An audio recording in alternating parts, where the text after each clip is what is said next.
Convenience fees. We've all seen that little line at the bottom of a ticket purchase or an online bill pay. You're already paying the price, but then, bam, there's a convenience fee. And honestly, what's convenient about paying extra for the privilege of spending your own money? First up, let's talk about the fee that's hiding in plain sight. It's the digital toll booth that you can't avoid, from concert tickets to your monthly rent portal. You think you're saving time by clicking a button, but that button just charged you $3 for the honor of doing the work yourself. And the worst part? It's not even for shipping or handling.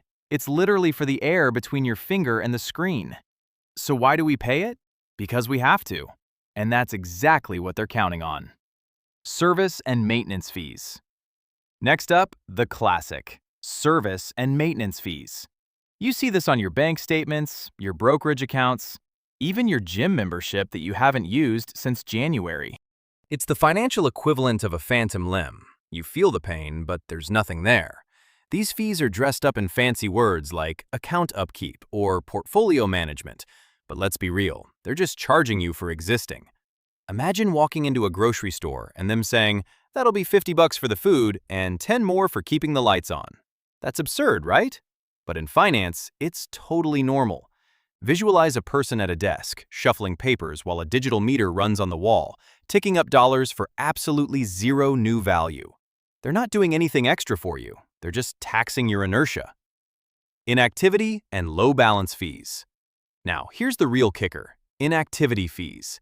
This is the universe's way of saying, "We noticed you stopped giving us money, so we're going to take some anyway." A lot of prepaid cards, gift cards, and even some checking accounts hit you with a monthly charge if you don't use your account. Picture a dusty wallet in a drawer. Inside that wallet is a gift card you got for your birthday.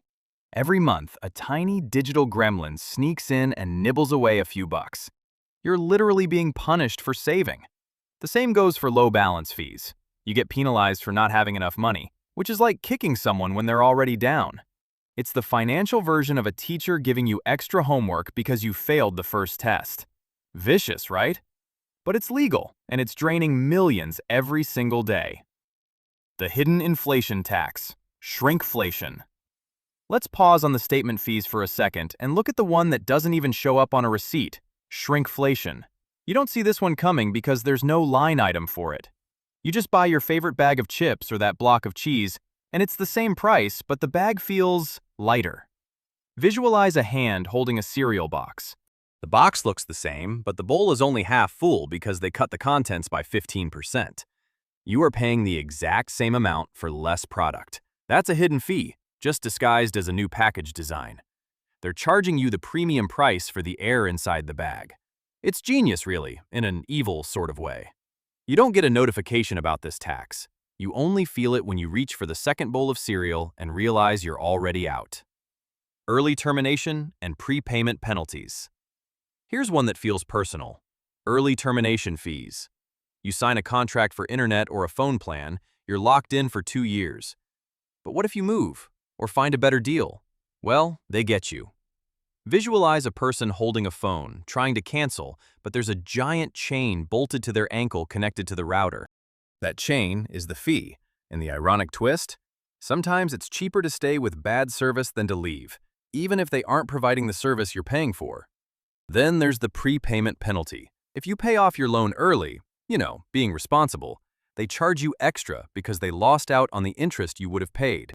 So you're literally fined for being a good customer. It's backwards.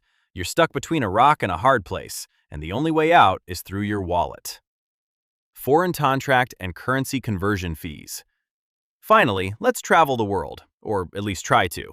If you buy that cool souvenir from a shop in Europe, or just subscribe to a software company based overseas, you get hit with the foreign transaction fee.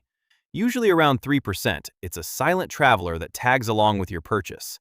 Picture a suitcase moving along a conveyor belt. The price tag shows one thing, but by the time it reaches your credit card statement, the number has magically grown. And it's not just online purchases. If you're at the airport exchange booth, they sell you currency at a terrible rate. It's like paying a bribe to the middleman just to change your money from dollars to euros and back. Even if the ATM says no fee, check the exchange rate. They're getting you there. It's the travel tax nobody budgets for, and it evaporates your vacation budget before you even buy the sunscreen. So, whether it's the convenience of clicking a button or the penalty for being responsible, these fees are everywhere. They are the silent assassins of your wallet. The best defense? Read the fine print, understand the terms, and ask the question, am I paying for value or just for the air? If this made you check your bank statement, hit that like button and subscribe.